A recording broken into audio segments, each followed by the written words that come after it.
Baik, bismillahirrahmanirrahim. Assalamualaikum warahmatullahi wabarakatuh.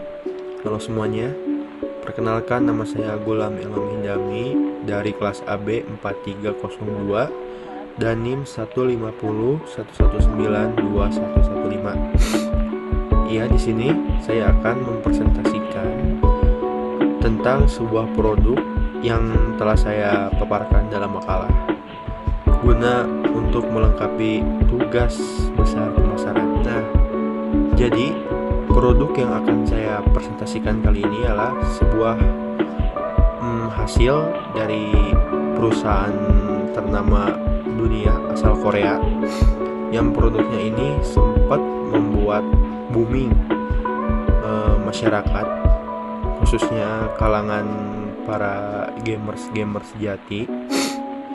Ya mungkin dari di sini ada yang tahu, atau mungkin teman-teman ada yang tahu tentang produknya. Ya benar, produknya itu ialah PS5. Ya, ini dia fotonya. Nah, si PS5 ini berembus kabar ingin rilisnya itu udah lama, yaitu sekitar dari tahun 2019. Tetapi baru resmi launchingnya ini pada tanggal 12 November 2020 kemarin. Jadi waktu itu saya sempat berpikir, mengapa orang-orang begitu menanti-nantikan produk keluaran Sony ini, yaitu PS5. Padahal produk Sony sebelumnya atau adanya dari PS5 ini, yaitu PS4 dan PS3 pun saya rasa masih nyaman digunakan pada tahun 2020 ini. Lantas yang jadi pertanyaan tuh, mengapa orang-orang menjadi begitu menanti-nantikan? Nah, kemudian ketika rasa penasaran itu semakin muncul, akhirnya saya memutuskan untuk membaca sebuah artikel mengenai PS5 ini. Nah, di dalam artikel itu saya membaca dan menemukan bahwasannya produk keluaran Sony terbaru ini akan dilengkapi dengan prosesor dan spesifikasi yang sangat baik dan jauh lebih baik dari generasi sebelumnya, atau ialah PS4. Dan mungkin juga ada orang yang memang apabila memiliki suatu produk yang begitu viral, maka ada rasa proudly tersendiri dalam diri orang tersebut.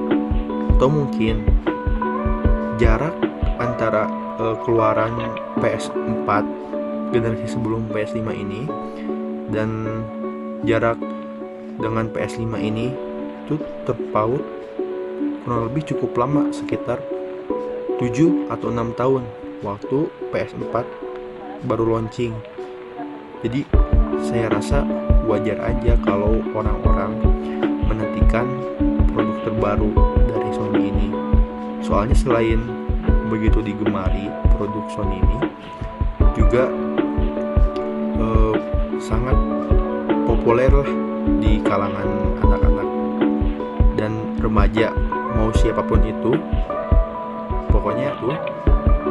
Pokoknya game ini gak mengenal umur, sehingga dari kalangan dewasa, muda, dan anak-anak pun begitu experience buat menunggu kehadiran si produk ini. Pada kesempatan kali ini, Sony sepertinya benar-benar ingin membuat pelanggannya ini menjadi nyaman. Karena apa? Karena pada kali ini Sony membekali PS5 ini dengan layar beresolusi 4K dan 124Hz, yang mana nantinya game yang kita mainkan itu akan terasa lebih real dan lebih nyata, sehingga kita akan merasa dimanjakan dengan seperti di kehidupan asli.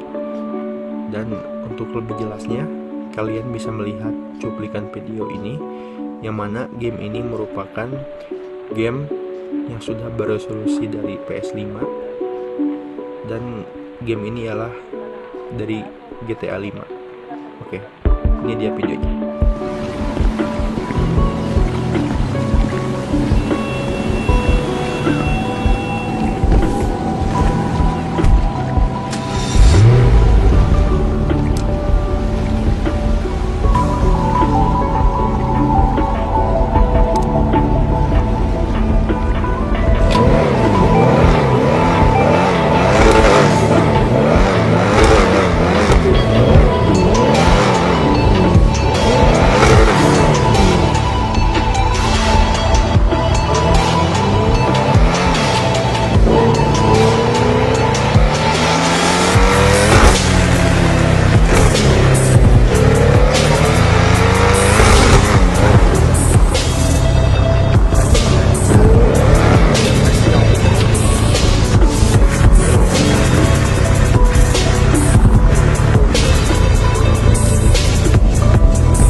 yang dibawakan oleh PS5 itu. Dan hal itu yang menjadi keunggulan Sony, sehingga produk-produknya ini begitu dinanti-nantikan oleh penggemar-penggemar mereka di seluruh dunia. Atau mungkin kalian ada yang belum tahu juga bagaimana sih perbedaan antara resolusi dari PS5 dan PS4 ini, sehingga PS5 ini begitu dinanti-nantikan oleh penggemarnya ini. Oke, baik, kalau begitu saya akan menampilkan perbandingan kualitas layar dari PS4 dan PS5 ini. Selamat menyaksikan.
Setelah kalian melihat video tadi, yaitu perbandingan dari PS4 dan PS5, kalian mungkin sudah bisa membandingkan yang mana sih kualitas yang paling baik dan paling bagus.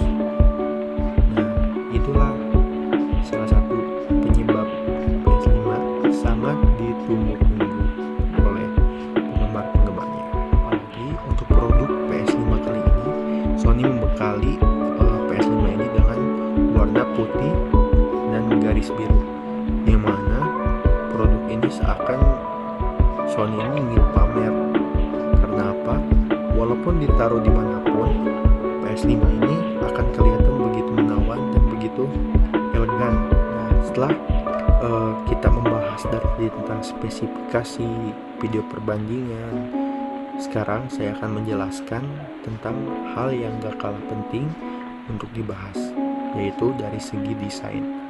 Nah, saya pikir kali ini Sony mengambil langkah yang sangat brilian, karena dari sebelum-sebelumnya ini, dari generasi sebelum PS5 ini, yaitu dari PS1, PS2, dan PS3 sampai PS4, si Sony ini mendesain produknya hanya bisa dipakai dengan cara ditidurkan atau seperti horizontal seperti ini. Kemudian untuk produk kali ini Sony bisa PS5 ini bisa ditaruh di seperti vertikal seperti ini maupun horizontal seperti ini. Nah, kemudian satu hal yang membuat saya salut dalam promosinya Sony selama pandemi ini, yaitu PS5 ini melakukannya dengan menggunakan filter di Instagram yang berbeda dari tahun-tahun sebelumnya. Bahkan hal ini terbilang sangat unik. Bahkan awalnya saya sempat tertipu oleh filter tersebut. Karena apa? Karena si pengguna filter ini menjadi seolah-olah dia sudah memiliki PS5.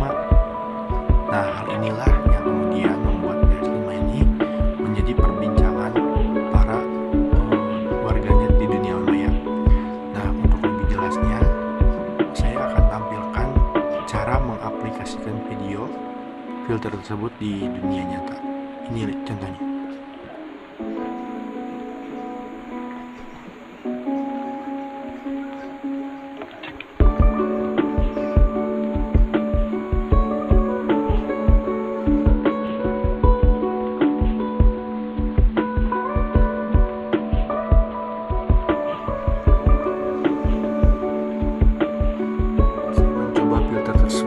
Saya dapat menarik kesimpulan bahwasanya di era sekarang ini efektivitas brand itu ada sebuah experience ketika kalian membuat sesuatu. Jadi bukan sekedar ayolah beli produkku atau besok saya akan launching nih dan sebagainya.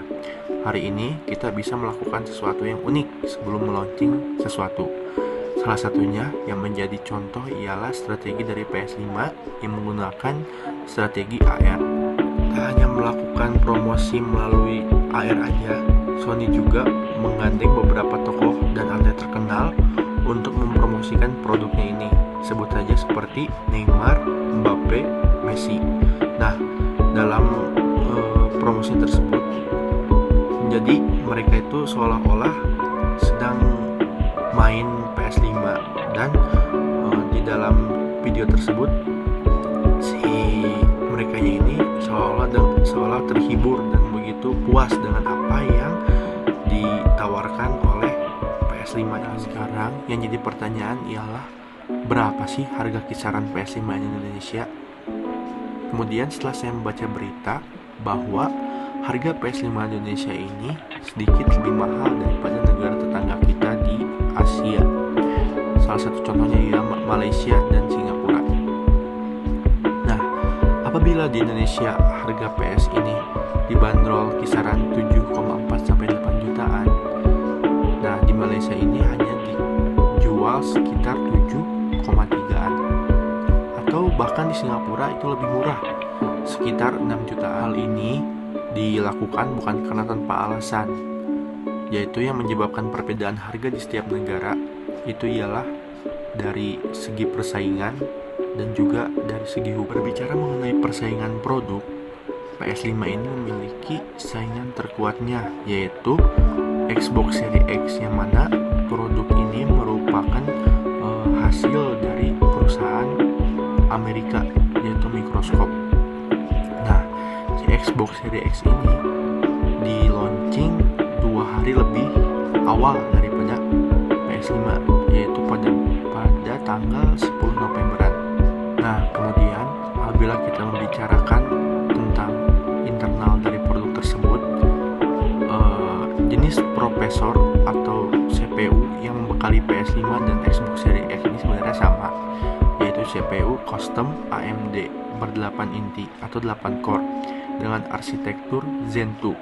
Namun, kecepatan alias clock speed Xbox Series X sedikit lebih unggul dengan angka di 3,8 GHz, dan PS5 ini hanya sekitar 3,5 GHz aja. Nah, jadi untuk organ internal ini PS5 sedikit kalah oleh Xbox Series X. Bicara tentang segi internal, boleh saja Sony kalah, tetapi untuk desain Sony lebih unggul dari Xbox ini. Bentuk dari controller PS5 yang bernama DualSense ini berbeda dengan controller Xbox Series X yang tidak mengambil pendekatan agresif dari segi desain. DualSense punya desain dengan perbedaan yang cukup signifikan jika dibandingkan dengan controller dari konsol sebelumnya.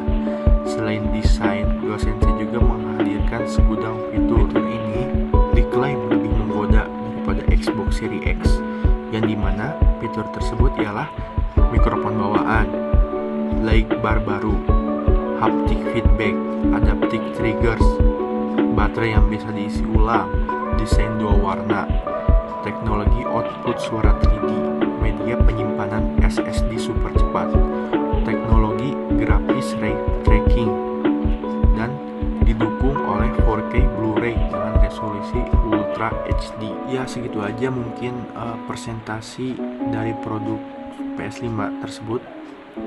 Jadi kesimpulannya ialah Sony berhasil untuk ngehadirin PS5 yang berbeda banget dari generasi sebelumnya, dan juga loncatannya juga sangat jauh.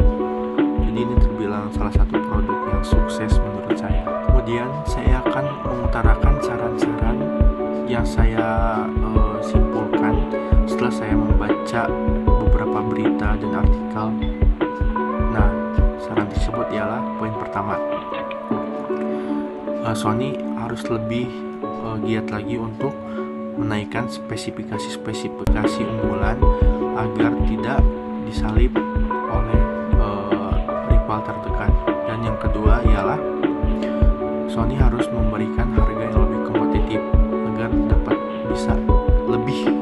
bersaing di pasaran. Terima kasih kepada kalian semua yang telah mendengarkan presentasi dari saya. Sekian dari saya. Kurang lebihnya mohon maaf. Assalamualaikum warahmatullahi wabarakatuh.